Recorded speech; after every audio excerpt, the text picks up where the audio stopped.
Somos criaturas musicales de forma innata, desde lo más profundo de nuestra naturaleza. Stefan Kolsch. La música une a las personas y desata emociones en todo el planeta. En este capítulo de Redes, el neurocientífico y profesor de psicología de la música, Stefan Kolsch, de la Freie Universität Berlin, le explicará a Punset qué dice la neurociencia sobre las emociones evocadas por la música. También analizaremos cómo el cine se aprovecha del poder de la música para dirigir a los espectadores, y el cantante Manolo García nos explicará la unión que experimentan los músicos con su público en los conciertos.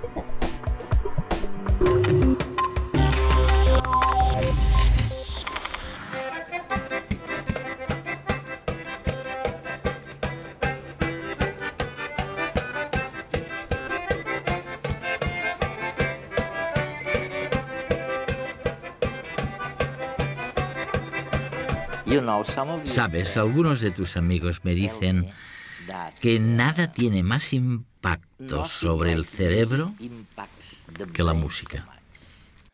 En el sentido de que afecta la memoria, incluso afecta el movimiento, las emociones, lo afecta prácticamente todo. Quiero decir, ¿la música es tan importante como dicen? ¿O crees que no hay para tanto? Creo que es muy importante y que, de hecho, se le podría dar la vuelta a la pregunta y plantearnos si hay alguna parte del cerebro que no se vea influida por la música. ¿Qué está ocurriendo en el cerebro de los que hacen música? Mientras producen sonidos, los escuchan y los coordinan con sus propios movimientos y con su propia producción de sonidos.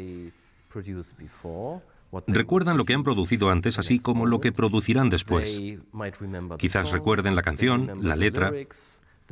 Se miran, se genera actividad emocional. En general, cuando la gente compone música en común, se lo pasa bien, disfruta estando con los demás, disfruta comunicándose con los otros, y todos esos procesos diferentes hacen que el cerebro humano se comprometa con toda su riqueza y colorido, por decirlo de alguna manera. Este mundo de la música parece tan dirigido por las emociones. Según parece, has llevado a cabo unos experimentos en Camerún. Y lo que intentaste demostrar en aquel experimento fue que la cultura, una cultura concreta, no afectó las emociones inspiradas por la música. Es decir, juntaste un aborigen, un ingeniero muy sofisticado, procedente de dos hemisferios del mundo totalmente distintos, y sin embargo, todos reaccionaron igual. Fue un estudio sobre el reconocimiento de las emociones en la música. Uno de mis estudiantes de doctorado viajó al norte de Camerún e hizo una investigación con personas que nunca habían escuchado música occidental antes. Estas personas fueron capaces de decir: esta pieza suena bastante alegre, esta otra bastante triste, y aquella bastante aterradora. Suponemos que es porque en la tradición musical occidental la música triste imita la prosodia de una voz triste. Tonos bajos que van disminuyendo el timbre, por ejemplo, un tempo que no sea rápido, solo pequeñas variaciones de tono. Parece ser que cuando se codifica en forma de música, aunque nunca hayamos escuchado dicha música antes, somos capaces de reconocer qué emoción expresa la pieza en cuestión.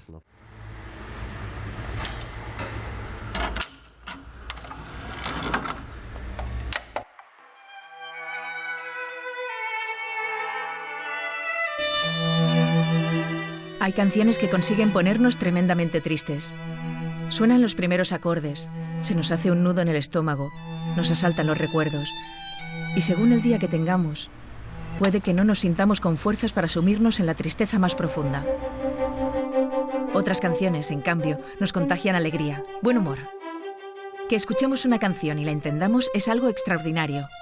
Pensemos lo siguiente. La música es una sucesión de señales acústicas que nuestros oídos recogen y envían al cerebro. Allí se decodifican y se les da significado. Todo eso pasa en fracciones de segundo.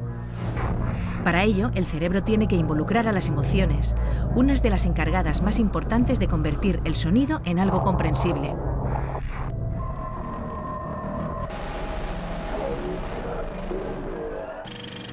Un ejemplo es el cine.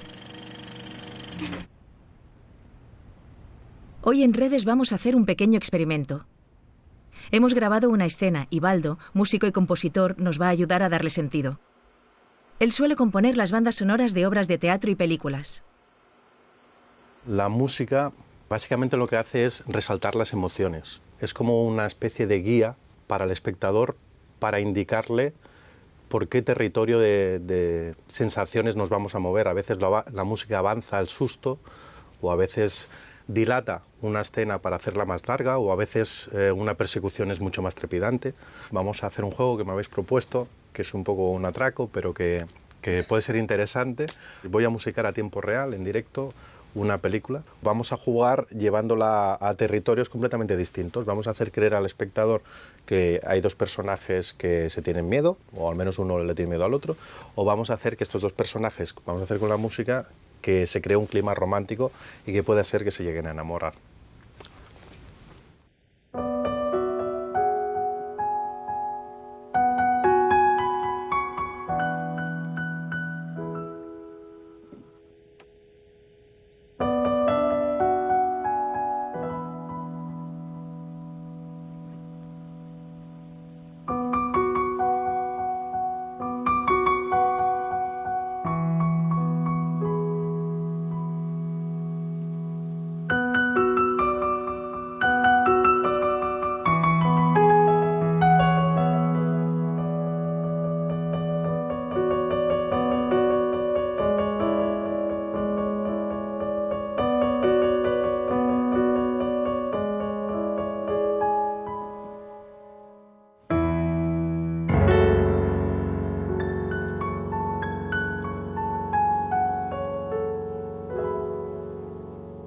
Al final nos enamoraron.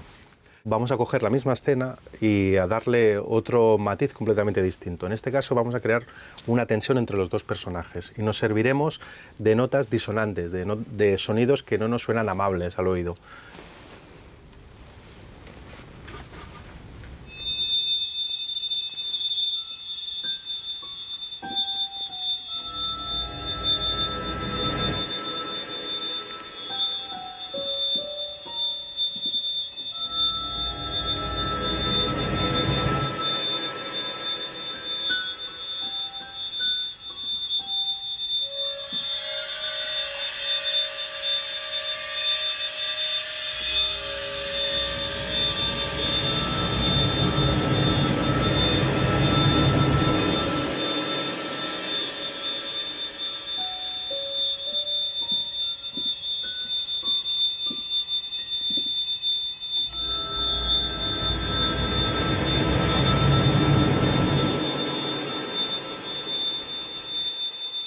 Estos sonidos producen cierta angustia al espectador que está oyendo y que codifica la imagen como una escena en la que va a pasar algo malo. Sería una sensación parecida a cuando una persona entra en un bosque de noche que no conoce y que empieza a oír ruidos de todas partes y sonidos que le son extraños y que por eso mismo pueden dar miedo. El cerebro necesita patrones para entender el entorno y darle sentido. Son reglas que usamos para hacer predicciones y formarnos expectativas, ya sea cuando estamos en medio de un bosque o mientras vemos una película. Nuestros ancestros utilizaban esas mismas reglas para salvar el pellejo. Si no hubieran inferido que un determinado ruido entrañaba peligro, seguramente hubieran acabado en la tripa de algún animal. Déjame que te haga una pregunta. ¿Por qué cuando estoy triste y me siento solo, algo que me ocurre muy rara vez, pero a veces puedo sentirme triste y solo. ¿Por qué la música me anima si es algo, sabes, movido como pam, pam, pam, pam? Y en cambio, cuando estoy muy excitado, ¿por qué pasa al revés? La otra música me calma. Quiero decir, ¿cómo puede ser que la música te anime o por el contrario te tranquilice? No me parece demasiado lógico. Eso nos muestra que, en primer lugar, la música tiene esa capacidad de ayudarnos a cambiar nuestro estado de ánimo, si lo deseamos. Desde la neurociencia sabemos que la música es muy poderosa a la hora de activar cada una de nuestras estructuras emocionales en el cerebro. Cuando llevamos a cabo experimentos neurocientíficos, vemos que podemos modular la actividad en prácticamente cualquier estructura cerebral emocional gracias a las emociones que despierta la música. Esto significa que la música es capaz de evocar el núcleo mismo, el núcleo de las estructuras cerebrales responsables y creadoras de nuestro universo emocional. Algo muy importante también para las terapias donde podemos intentar aplicar la música para ayudar a aquellos pacientes que padecen trastornos de sus estructuras cerebrales y que están relacionados con las emociones, que tienen algo que ver con las emociones. No solo la depresión, sino también el trastorno provocado por un estrés postraumático, en parte también los trastornos por ansiedad. Los individuos que han padecido traumas a causa de abusos u otras causas, por lo que tenemos un amplio horizonte a la hora de aplicar de forma más sistemática y generalizada la música como terapia. He leído algo en alguno de tus artículos sobre los niños autistas. Parece que escuchan o aprenden la música igual que los niños no autistas. ¿Es posible esto? Quiero decir, ¿sienten la música del mismo modo? ¿No existe la diferencia que sí encontramos en el caso del lenguaje o en su capacidad para empatizar con otros? Unos pueden y otros no. De momento es muy difícil contestar a tu pregunta porque no tenemos suficientes estudios neurológicos sobre la relación entre niños autistas y la música. Pero lo que sí sabemos es que los niños autistas sienten un gran interés por la música y son propensos a componer música con otros. En entornos terapéuticos, también es cierto que resulta difícil comunicarse con ellos a través del lenguaje. En cambio, es más fácil hacerlo a través de la música. De hecho, algunos de nuestros estudios han probado que la música puede comunicar información. No es algo que simplemente crean los terapeutas de la música y que no tenga base científica. También estamos determinando qué instrumentos musicales pueden fomentar la empatía y el reconocimiento de las emociones. Es algo que estamos probando con niños autistas, pero también dentro del currículum escolar de los niños en general, porque es una forma divertida de experimentar las emociones, de aprender a reconocer las emociones y otras cosas, de encontrar nuevas formas de expresar las emociones,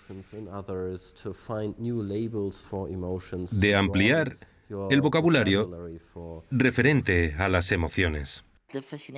Lo realmente fascinante es esa cohesión social que tú señalas en la música. No es tanto una cuestión individual, como cree mucha gente, sino que el impacto es social y une a unas personas con otras. Es algo tremendamente social la música. ¿Es cierto? Sí, y no solo es cierto, sino que creo que es una de las cosas especiales que tiene la música. Uno de los grandes poderes de la música. La música despierta en nosotros todas esas funciones sociales cuando la hacemos juntos. Como humanos, somos una especie social y no podríamos haber sobrevivido a lo largo de la evolución sin cooperar ni comunicarnos si no hubiésemos manifestado un comportamiento social con otros individuos.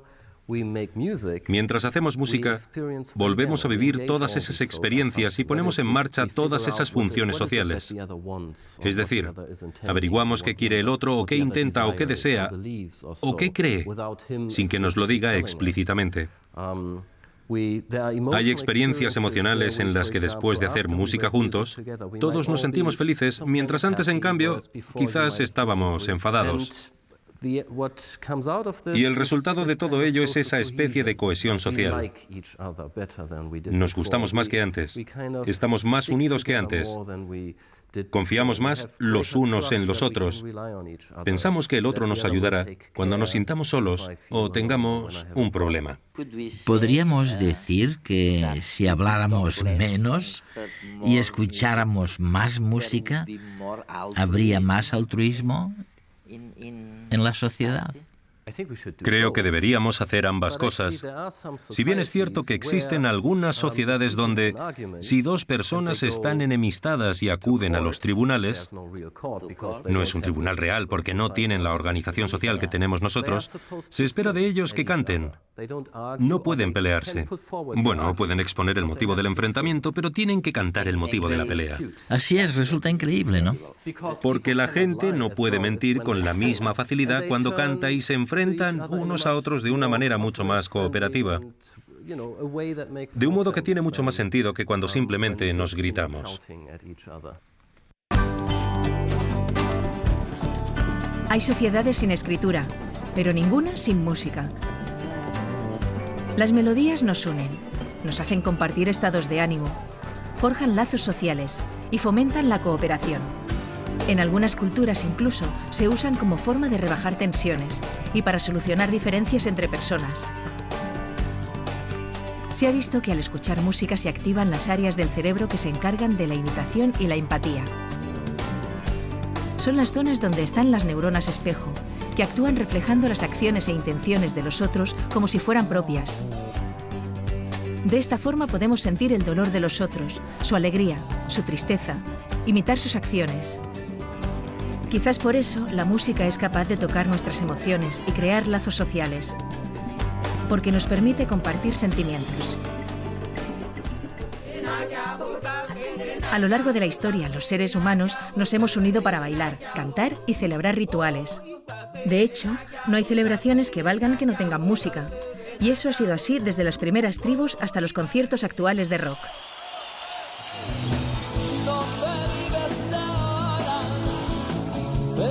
Manolo García, músico y compositor, lleva 3 décadas sobre los escenarios. Con el último de la fila y después en solitario, ha conseguido unir y emocionar con sus temas a varias generaciones. En lo que dura un concierto sobre el escenario, podría caer una bomba en el centro del escenario. O sea, no eres consciente de nada, estás fluyendo. Éramos la música en el murmullo de la corriente. Con la música te abstraes.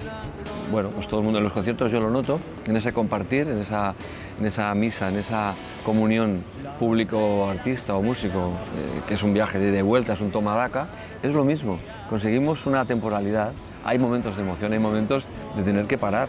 Es decir, cantad vosotros porque durante 2 segundos no puedo cantar, o medio minuto. No hay nada más, que no hay nada más.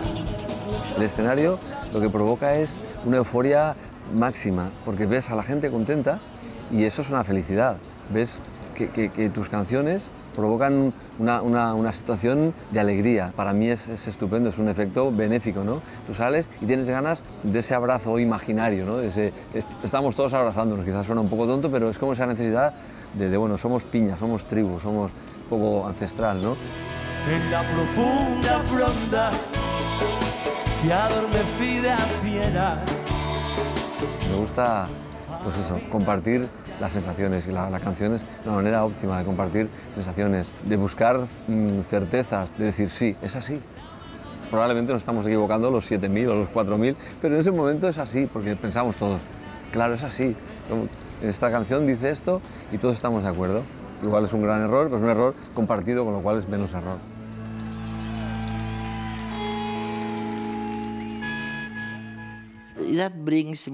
Esto me lleva a una pregunta muy importante, para la que imagino que aún no tienes una respuesta definitiva. Me gustaría saber si se trata de una capacidad innata o si es algo que adquirimos, quiero decir, la capacidad de entender la música. Hay un famoso experimento, algunos miembros de tu equipo participaron en él también, que muestra cómo los bebés de solo 3 días pueden reaccionar a la música. Así que realmente, si alguien que tiene solo 3 días puede reaccionar a la música, probablemente estamos hablando de algo que es innato, ¿no? Estoy totalmente convencido de ello, sí. Somos de forma innata, desde lo más profundo de nuestra naturaleza, criaturas musicales, muy musicales todos nosotros. Y hay una buena razón para ello. Además de que nos permite desempeñar todas esas funciones sociales mientras hacemos música, también necesitamos esas capacidades para aprender a hablar. Cuando nacemos, no sabemos qué significa pechos, leche, beber o sorber, pero aprendemos a hablar al escuchar los sonidos musicales del lenguaje. Y así es como los niños aprenden a hablar. Escuchan la música del habla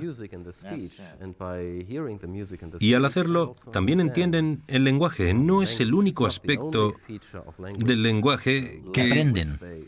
Eso es, sí, no es el único aspecto del lenguaje que aprenden, pero evidentemente es algo muy importante. Afortunadamente somos muy musicales porque si no nos costaría mucho aprender a hablar o a aprender idiomas. Es gracioso, porque lo que dices es que hay una especie de canción, una especie de forma musical de hablar con los bebés, como hacen las cuidadoras, ¿no? Ya lo sabes, ¿no? En realidad no les hablas, más bien les cantas. Y según parece, dices que esto es lo que entiende el bebé. Se ha demostrado que cuando las madres hacen al hablar con sus hijos, esto es buenísimo. Bueno, está claro que para que nos entiendan es importante jugar con la entonación. No solo los adultos se entienden mucho mejor cuando no hablan con una voz monocorde, sino que le ponen una cierta entonación y ritmo.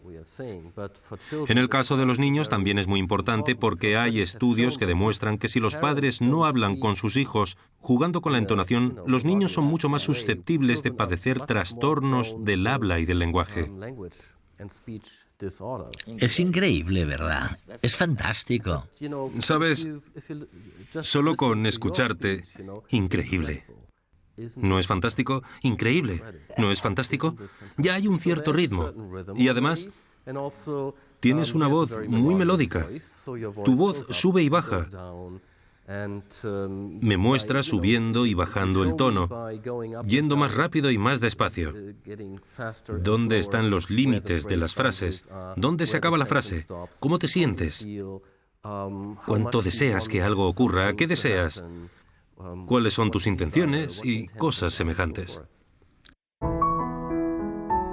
¿A quién se le ocurriría entonar una melodía para pedir una pizza en el restaurante? Hasta hace poco creíamos que la música solo servía para transmitir emociones, pero Kölsch ha demostrado que también puede comunicar información semántica, como las palabras. Si después de oír la frase «me gusta el café con azúcar» nos dan a elegir 2 palabras, leche o cortina, siempre escogeremos leche porque tiene más coherencia semántica con la frase.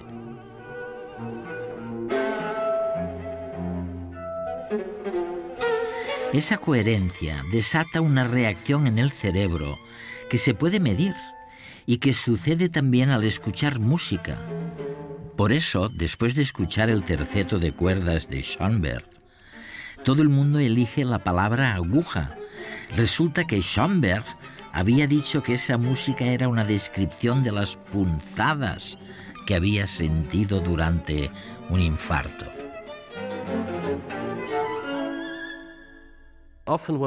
A menudo cuando hablamos de emociones, utilizamos palabras para referirnos a algo que sentimos en nuestro cuerpo. Wittgenstein lo denominó Empfindung, sensación en castellano. Ahora bien, cuando utilizo una palabra para referirme a una sensación de mi cuerpo, y tú utilizas la misma palabra, ¿cómo puedo estar seguro de que nos estamos refiriendo a lo mismo?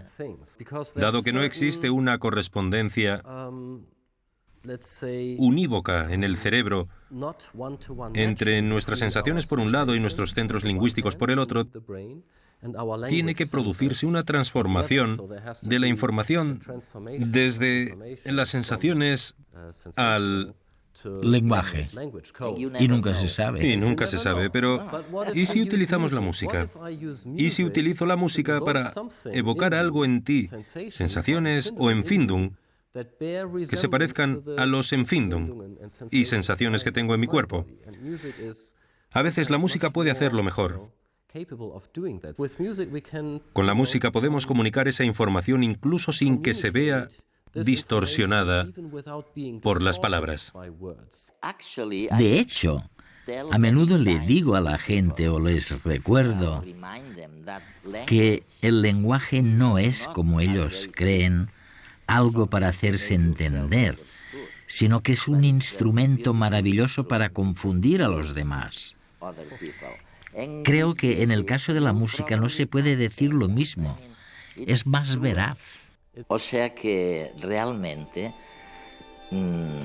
si niños que sufren autismo pueden comunicar con otros mediante la música de una manera que no lo pueden hacer con las palabras, si ellos pueden empatizar, ponerse en el lugar de los demás, entonces yo creo que no hay ninguna duda de que no tienen más que ganar con la música.